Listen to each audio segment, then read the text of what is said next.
Mangyaring tingnan ito ng mabuti. Ito ang mga binti noon at ito pa rin ang mga binti pagkalipas ng 2 linggo. Ang pagkakaiba, 5 minuto lang araw-araw, 2 ordinaryong unan mula sa inyong sofa at isang simpleng ehersisyo na nagpapaagos muli ng dugo sa inyong mga binti. Mga kaibigan, kung ang inyong mga binti ay mabigat sa pagtatapos ng araw, parang matagal na kayong nakatayo sa kusina. Kung namamagana ang inyong mga bukong-bukong at kita pa rin ang bakas ng goma ng medyas sa oras ng hapunan, kung may mga malilit na asul na ugat na lumalabas sa inyong mga binti at mas malalaking umbok na ugat na umaakyat sa hita, para sa inyo ang video na ito. Ngayon, hindi ko uulitin sa 100 beses kung saan nanggagaling ang varicose veins.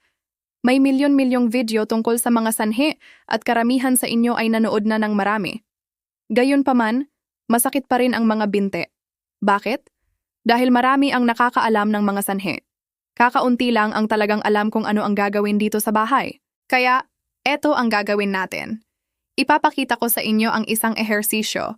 Walang makina, walang gamot, walang mamahaling kagamitan. Kayo lang, 2 ordinaryong unan at isang pader. Ang pamamaraang ito ay ginagamit na mahigit 50 taon na.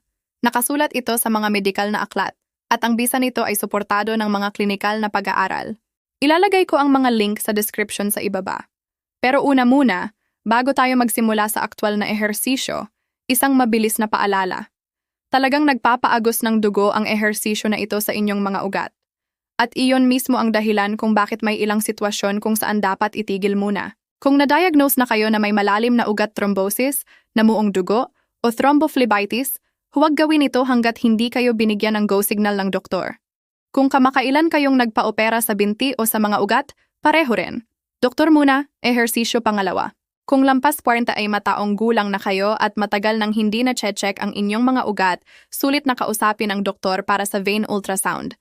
Ito ay simple. Walang sakit, walang paghahanda at karamihan sa mga klinika ay nag-aalok nito para mapanatag ang inyong isip bago magsimula. Para sa lahat ng iba na pakiramdam ay mabuti at walang problema sa ugat, pwede na kayong magpatuloy. At isa pang maliit na bagay bago tayo humiga sa sahig. Kung mahalaga sa inyo ang paksang ito, mangyaring bigyan ng thumbs up ang video at mag-subscribe sa channel. Bawat like ay senyales sa YouTube na kapakipakinabang ang video na ito. Ipakita ito sa mas maraming tao, at maabot pa ng video na ito ang isa pang tao na sumasakit ang binti at hindi alam ang gagawin. Ganito tayo nakakatulong hindi lang sa sarili kundi sa iba rin. Salamat. At ngayon, simulan na natin. Narito ang kakailanganin ninyo. Hindi naman marami. Isang maluwag na bahagi ng pader na hindi bababa sa 1.8 metro ang lapad, mahalaga ito. Kapag hiniwalay ninyo ang mga binti, kakailanganin ninyo ng espasyo. Ang makitid na lugar ay hindi gagana. Susunod, isang yoga mat o nakatuping kumot. Hindi komportable at malamig ang humiga sa hubad na sahig at gusto nating relaxed kayo. At 2 unan, ordinaryong unan mula sa sofa o kama, anuman ang meron sa bahay. Sige, ngayon tayo sa mismong ehersisyo. Lumapit sa pader. Ilagay ang mat laban sa pader. I-stack ang 2 unan, isa sa ibabaw ng isa, sa paanan ng pader, sa ibabaw ng mat. Humiga ngayon sa likod, idikit ang mga paa sa pader. I-slide ang mga balikat sa mat. Gumalaw ng bahagya palapit sa pader at ilagay ang tailbone, ang buto sa itaas ng puwet, sa ibabaw ng mga unan. Kung hindi agad makaposisyon ng tama, okay lang iyon. Humiga lang malapit sa pader at dahan-dahang isubo ang mga unan sa ilalim. Ang mahalaga ay walang pressure sa lower back. Alam niyo ba kung ano ang kawili-wili dito? Nagsimula na ang ehersisyo kahit hindi pa tayo gumagalaw. Tingnan ang nangyayari. Nakataas ang inyong mga balakang. Relaxed ang buong katawan. Hinahila ng gravity ang mesentery, ang tissue na humahawak sa inyong internal organs, pataas patungo sa diaphragm. Bumubukas ang pelvic area. Nagsisimula ng maalis ang dugo sa mga binti dahil sa gravity. Ito mismo ang dahilan kung bakit humihiga tayo rito. Magpahinga lang ng 30 segundo. Huminga ng mahinahon sa ilong. Alam ko kung ano ang iniisip ng ilan sa inyo ngayon. Pwede ko bang gawin ito sa shoulder stand?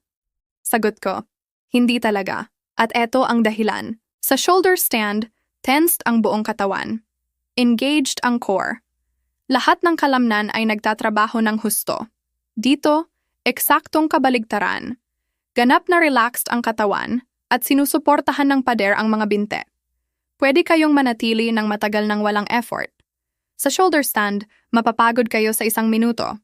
Dito, humihiga lang kayo at hinahayaan ang mga binti na gumana. Iyan ang pangunahing pagkakaiba. Ilang mabilis na bagay pa bago tayo sa mga galaw.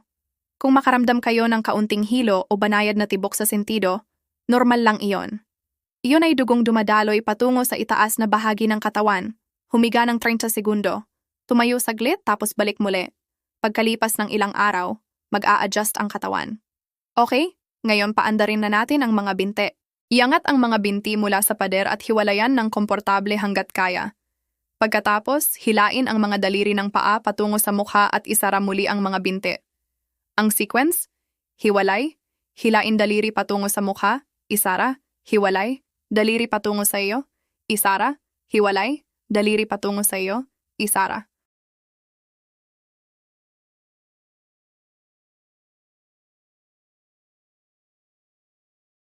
Pinakamahalaga rito ang buong galaw, hindi kalahati. Buong range of motion. Doon lang talaga magtatrabaho ang calf muscles. Iyan ang calf pump na pag-uusapan natin mamaya. Kasabay nito, kapag hiniwalay ninyo ng husto ang mga binte, binubuksan ninyo ang groin folds. At doon mismo kailangang bumalik ang dugo mula sa inyong mga binte. Gawin ang galaw na ito nang humigit kumulang 1.5 hanggang 2 minuto. Sapatin para maramdaman talaga. Mabuti. Talagang mabuti. Ngayon, habang mainit at aktibo ang mga binte, ipapakita ko kung paano ito gawing mas epektibo. Gagawin natin ang katulad, pero sa halip na bukasara, gagawa tayo ng bilog. Parehong binti, gumuhit ng malalaking bilog sa hangin ng pinakamalapad na kaya. 30 segundo sa isang direksyon, tapos 30 segundo sa kabilang direksyon. Mararamdaman agad kung paano lalong bumubukas ang groin folds. At may isa pang galaw na gustong-gusto kong ipakita, ang bisikleta.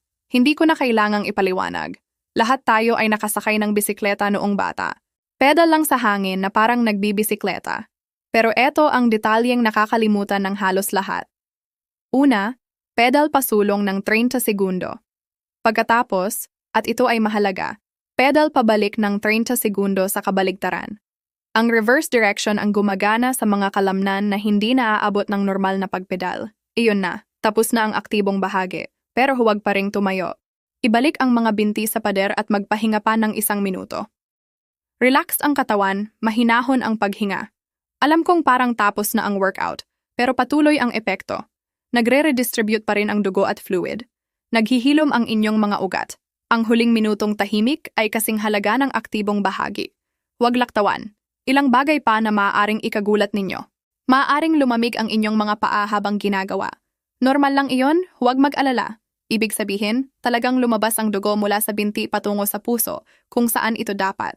Magsuot na lang ng mainit na medyas bago magsimula. At ang huli, paano aalis ng tama sa posisyon? Huwag tumalon. Ibaba ang mga binti mula sa pader. Baluktutin ang tuhod at ilagay ang mga paa sa sahig. Gumulong sa kanang tagiliran at magpahinga ng 30 segundo. Pagkatapos dahan-dahang umupo. Umupo pa ng 10 o 10 segundo bago dahan-dahang tumayo. Pinakamainam gawin ito sa walang laman ang tiyan, agad sa umaga bago kumain. Kung sa gabi, hintayin ng hindi bababa sa 2 hanggang 3 oras pagkatapos kumain. Pero eto ang pangalawang mahalagang bagay. Gawin ito ng hindi bababa sa 1 oras bago matulog, hindi lalampas. Sasabihin ko kung bakit. Talagang nagpapaagos ng dugo at fluid mula sa binti ang ehersisyo. Nagtatrabaho ng husto ang mga bato at nagre-redistribute ang fluid. Kung gagawin ito bago matulog, ilang beses kayong gigising para umihi sa gabi. Kaya okay ang gabi, basta hindi bago humiga. Gaano katagal dapat? Magsimula sa 1 o 2 minuto. Huwag maging bayani. Kailangan ng katawan ng panahon para ma-adjust sa biglang paglipat ng dugo mula binte patungo sa ulo. Maaaring magaan ang ulo o may banayad na tibok sa sentido. Normal iyon. Pagkatapos ng 2 o 3 araw, maaabot ninyo ng komportable ang 3 minuto. Sa pagtatapos ng unang linggo, 5 na. At isang mahalagang tip. Hindi kailangang 5 minuto ng tuloy-tuloy. Kung masyadong mahaba, hatiin sa mas maliliit na set. Humiga ng 90 segundo o 2 minuto. Tumayo ng 30 segundo para bumalik ang dugo sa binti. Humiga ulit ng isa pang 90 segundo. Gawin ng 2 o 3 beses. Pareho pa rin ang benepisyo, pero mas madali para sa karamihan, lalo na sa unang ilang araw. At ang pagbalik-balik na ito ay talagang kapakipakinabang. Tinuturuan nito ang inyong mga ugat na mas tumugon ng mabuti. At ang huling bagay sa paghahanda, consistency. Gawin ito ng 2 beses sa isang araw. 1 beses sa umaga, 1 beses sa gabi. Ang umaga ay ginigising ang mga binti para sa araw. Ang gabi ay nililinis ang pamamaga at pagod na naipon. Walang araw na walang gawin, walang laktaw. Kung gusto ninyo ng resulta sa 2 linggo, gawin araw-araw. Isang tip pa para mapalakas ang epekto. Contrast shower sa binti pagkatapos tumayo. At linawin ko, walang ice bath, walang cold plunge. Sa 60 pataas, malaking panganib sa puso iyon. Gawin ng banayad, maligamgam na tubig sa binti hanggang tuhod ng 30 segundo. Pagkatapos, malamig na tubig ng 15 na segundo. 3 cycle. Laging tapusin sa malamig. Iyon ang nagpapanatili ng tono ng inyong mga ugat. Ito ang tinatawag na NIP method, simpleng water therapy na ginagamit na mahigit 100 taon. Sa Germany, bahagi pa rin ito ng pangangalaga sa varicose veins hanggang ngayon. At ang 2023 systematic review ay nakakita ng tulong nito. Pero mag-ingat. Kung may mataas na blood pressure, mas mabuting laktawan muna ito at kumonsulta sa doktor. Eto na mga kaibigan, 2 unan, 5 minuto, contrast shower. Araw-araw walang laktaw, 2 linggo. Mawawala ang bigat sa gabi sa loob ng 3 hanggang 4 na araw. Bababa ang pamamaga sa 1 linggo. Mawawala ang spider veins sa 2 hanggang 3 linggo. Bababa at titigil sa sakit ang malalaking ugat. Buong pagkawala ay mga buwan, pero makikita ninyo ang tunay na pag-unlad.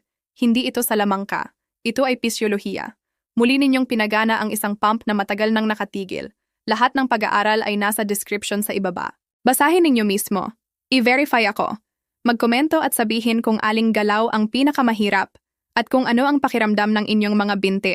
Binabasa ko lahat. Ang alam lang ng walang gawa ay impormasyon lang. Hindi ito nagpapagaling. At kung nakatulong ito, huwag kalimutang i-like ang video at mag-subscribe sa channel. Nais ko sa inyo ang malusog na mga binti. Kita-kita tayo sa susunod na video.